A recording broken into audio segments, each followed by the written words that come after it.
Assalamualaikum warahmatullahi wabarakatuh. Selamat datang di channel Arya Azaya. Apa kabar kalian semua? Semoga sehat selalu dan dilancarkan rezekinya. Baik, di video kali ini saya akan menjelaskan tentang pengertian database, manfaat database, mengapa database perlu dibuat, dan jenis-jenis relasinya. Baik, yang pertama saya akan menjelaskan tentang pengertian database. Database adalah kumpulan data yang disimpan dengan sistem tertentu yang saling berhubungan sehingga dapat dikelola dengan mudah. Manfaatnya yaitu bisa membantu meminimalkan redundansi data. Apa itu redundansi? Redundansi sendiri merupakan terjadinya data-data ganda dalam berkas-berkas yang berbeda. Lalu, kenapa database perlu dibuat? Yaitu bertujuan untuk memudahkan akses, simpan, pembaruan, dan penghapusan data. Menjadi penyimpanan data dari aplikasi atau situs web, menjaga kualitas data yang diakses agar sesuai yang diinput, lalu membuat aplikasi berjalan lancar karena datanya yang terpusat. Oke, kita lanjut pembahasannya yaitu jenis-jenis relasi. Relasi dalam database ada 3. Yang pertama adalah relasi one-to-one, relasi one-to-many, dan relasi many-to-many. Relasi one-to-one adalah relasi yang mana setiap satu baris data pada tabel pertama hanya berhubungan dengan satu baris pada tabel kedua. Lalu, relasi one-to-many adalah relasi yang mana setiap satu baris data pada tabel pertama berhubungan dengan lebih dari satu baris pada tabel kedua. Lalu yang ketiga adalah relasi many-to-many. Relasi many-to-many adalah relasi yang mana setiap lebih dari satu baris data dari tabel pertama berhubungan dengan lebih dari satu baris data pada tabel kedua. Artinya, kedua tabel masing-masing dapat mengakses banyak data dari tabel yang direlasikan. Dalam hal ini, maka relasi many-to-many akan menghasilkan tabel ketiga. Arti kata relasi many-to-many itu tidak bisa dihubungkan secara langsung. Dia membutuhkan tabel ketiga atau tabel bantu yang sebagai perantara tabel ke-1 dan ke-2 sebagai tempat untuk menyimpan foreign key dari masing-masing tabel. Oke, sebelum kita membuat database, kita perlu yang namanya aplikasi XAMPP. XAMPP ini ada 2 versi, tapi yang saya pakai hanya versi 3.3.0. Caranya kalian tinggal start di bagian Apache dan start di bagian MySQL. Lalu klik admin di bagian MySQL.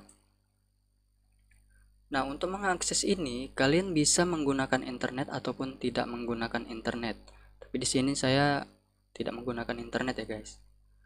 Nah, pada bagian ini klik database.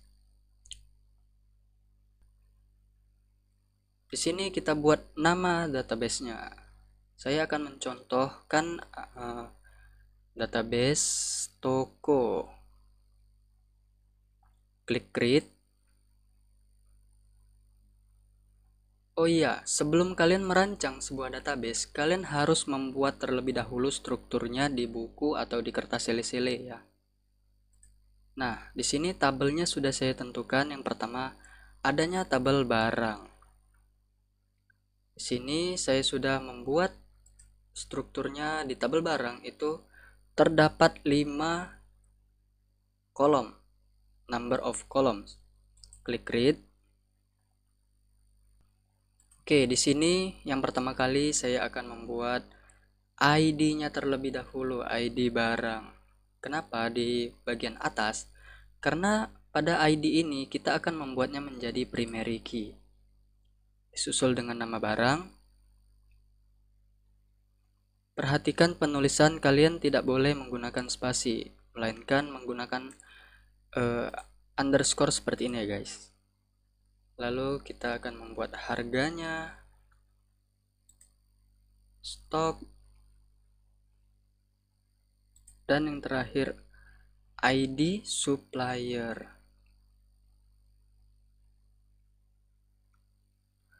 Di sini saya membuat ID supplier sebagai foreign key. Kenapa? Karena nanti saya akan membuat tabel khusus untuk supplier dan suppliernya adalah primary key yang akan kita relasikan ke tabel barang. Makanya saya langsung buat di bawah yaitu ID supplier. Di sini kita biarkan saja integer, nama barangnya kita buat varchar, harganya kita buat integer, stok kita buat integer, dan ID juga integer. Di sini saya membuatnya cuma 8 saja. Nama barang mungkin kita butuh 15, harga mungkin 12 ya, stok 12. Ini kita samakan saja 8 ya teman-teman. Nah, lalu pada bagian indeks ini yang atas ID barang kita akan pilih primary. Oke teman-teman, go. Lalu di ID supplier ini kita biarkan terlebih dahulu ya teman-teman. Setelah itu klik save. Oke, ini dia tabelnya. Lalu kita membuat tabel kedua. Ada di bawah sini, kita buat ini supplier. Nah, di sini kolomnya saya sudah tentukan 4 ya teman-teman. Nah, pertama di sini kita akan membuat ID supplier.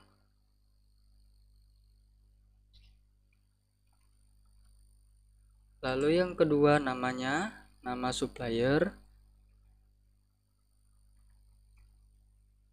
Yang ketiga kita buat nomor teleponnya. Ini kalian bisa tentukan suka hati kalian, tapi yang saya sarankan harus mengenai tentang data-datanya. Contohnya seperti supplier, kita perlu ID, nama, nomor telepon, dan alamatnya. Nah, di sini saya akan buat saja integer, namanya varchar, nomor teleponnya itu juga varchar, alamatnya saya juga membuatnya varchar.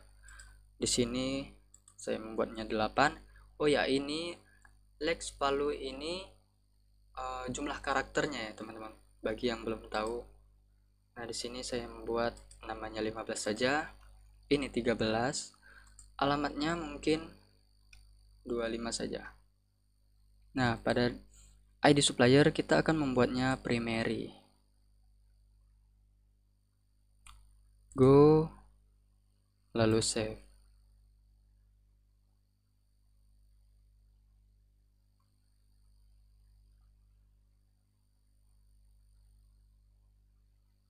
Nah, di sini sudah kita buat untuk tabel supplier. Nah, artinya dalam database toko ini sudah ada 2 tabel, yaitu tabel barang dan tabel supplier. Oke, kita akan tambah tabel ketiga, yaitu tabel transaksi. Di sini saya sudah menstrukturnya 5 kolom ya. Klik create. Di sini kita akan membuat seperti biasa ID terlebih dahulu. ID transaksi. Lalu yang kedua, di sini ID barangnya. Karena saya akan memforenskinya ke sini ya, teman-teman. ID barang dan juga ID pembeli nantinya. Di sini kita akan membuat tanggalnya, tanggal transaksi ya, teman-teman. Lalu keterangan. ID kita biarkan saja integer. Ini integer, ini integer. Tanggal kita akan mengubahnya menjadi date. Lalu keterangan kita membuatnya varchar seperti biasa. Sini kita akan isi 8 karakter. Di bagian tanggal ini kalian biarkan saja kosong ya teman-teman. Lalu keterangan saya akan membuatnya 25. Nah, di bagian indeks, ID transaksi kita akan menjadikannya primary. Go dan save.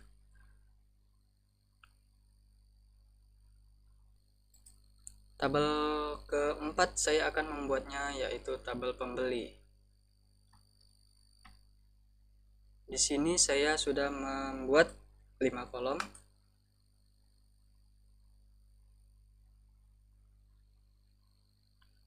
Nah, seperti biasa, di awalnya kita akan membuat ID pembeli.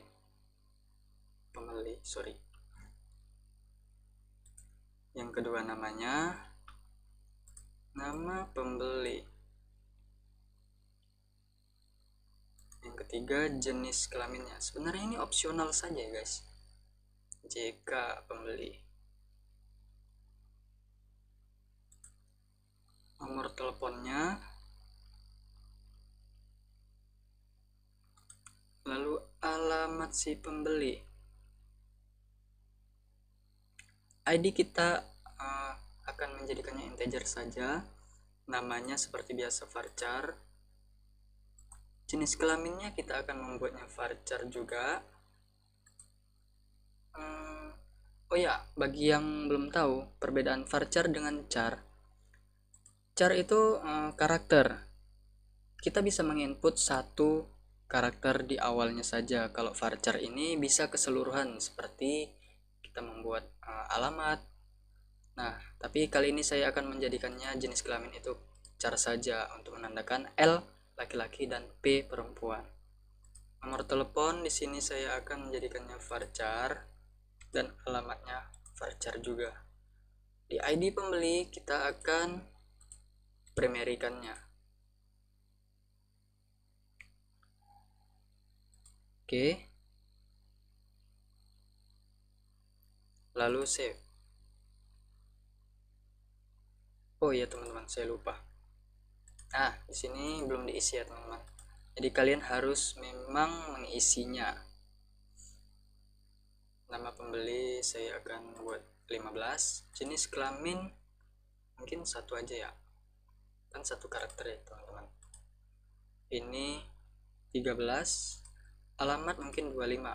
Oke, kita save. Nah, baru bisa. Oke, sekarang di dalam database toko udah ada 4 tabel. Saya merancangnya memang ada 5 tabel, berarti satu tabel lagi yaitu untuk pembayaran teman-teman. Sini hanya ada 4. Create. Seperti biasa, ID pembayaran. Kita copy saja biar cepat teman-teman. Sini tanggal bayarnya. Lalu yang kedua total bayar.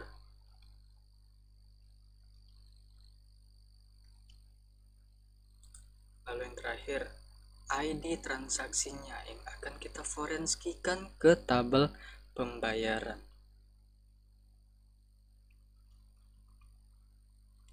Sini ID kita akan tetap menjadikan integer.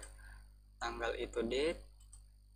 Total kita akan integer saja karena dia pengolahan ya teman-teman. Akan diolah datanya. Nah, oke, selesai. Sini saya akan membuatnya 8. Date dibiarkan kosong pun tidak apa-apa. Ini 13. ID transaksi 8. Oke, di sini kita akan primary-kannya.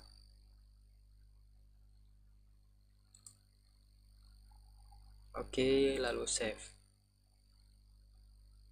Nah, dalam database toko sekarang sudah lengkap ya teman-teman tabel-tabelnya. Lalu kita akan merelasikannya. Karena dalam database tersebut kita harus membuat sebuah relasi.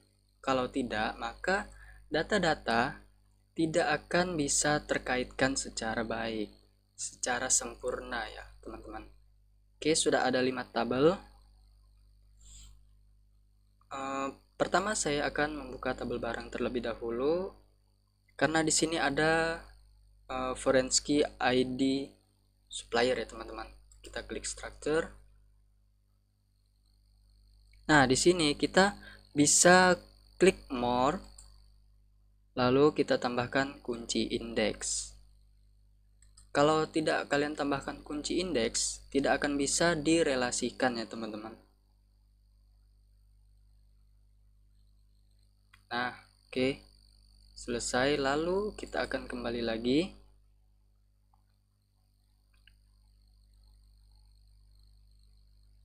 Ke transaksi, karena di sini ada banyak foreign key ya teman-teman. Nah, kita klik structure. Nah, di sini ada 2 foreign key, yaitu ID barang dan ID pembeli. Kita akan tambahkan kunci indeks.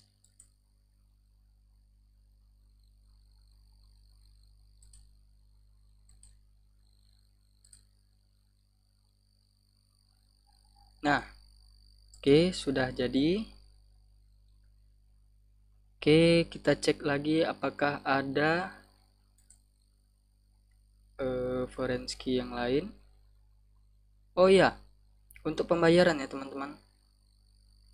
Di sini transaksi tadi udah ya. Oke, udah. Kita lanjut ke pembayaran.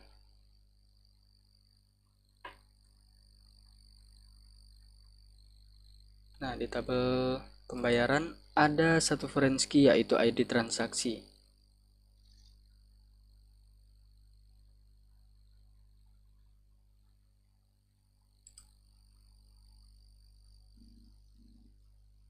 Oke, di sini ID transaksi kita akan menambahkan kunci indeksnya.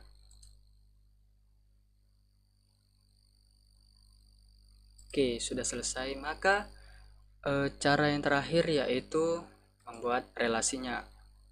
Kalian bisa klik di bagian ini yang paling ujung, more, lalu klik design.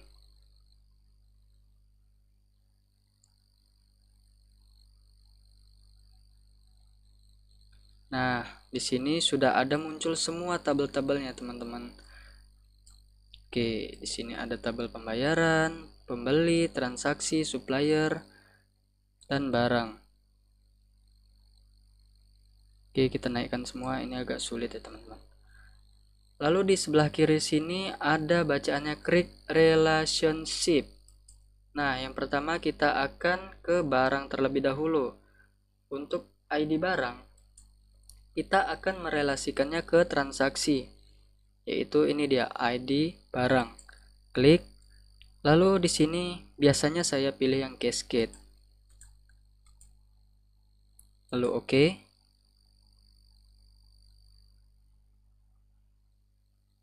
Nah, sudah jadi ya teman-teman, yaitu tabel barang ke tabel transaksi sudah terelasikan dengan baik. Selanjutnya saya akan merelasikannya yang supplier itu ke barang. Seperti biasa, klik, lalu kita pilih cascade.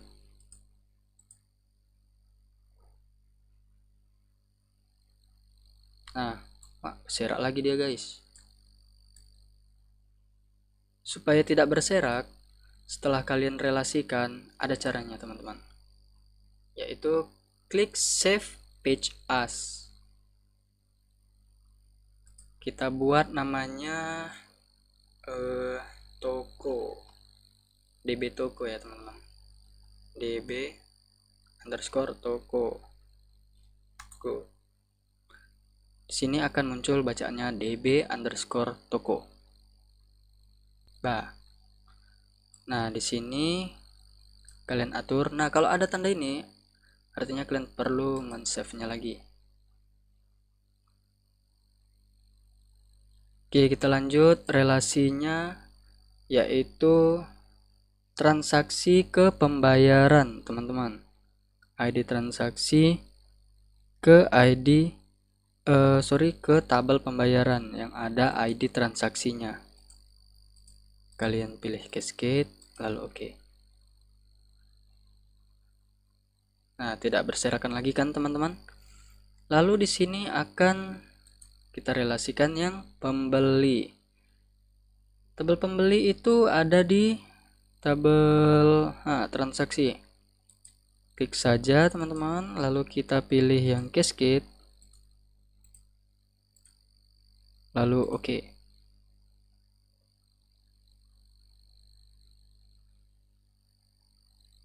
Nah, di sini semua sudah terrelasikan dengan baik ya teman-teman. Ada supplier, barang, transaksi, pembayaran, dan pembeli. Nah, jika sudah begini, langkah selanjutnya yaitu kalian bisa mengisinya. Oke lah, cukup sekian untuk video kali ini teman-teman. Kita sudah membahas mulai dari yang pertama pengertian database, manfaatnya, alasan database perlu dibuat, dan juga jenis-jenis relasinya. Dan bahkan saya sudah membuat contoh pembuatan database, tabel-tabelnya, dan juga cara merelasikannya teman-teman. Bagi kalian yang sudah mengerti silahkan komen, dan yang belum mengerti juga silahkan komen di bawah ya teman-teman.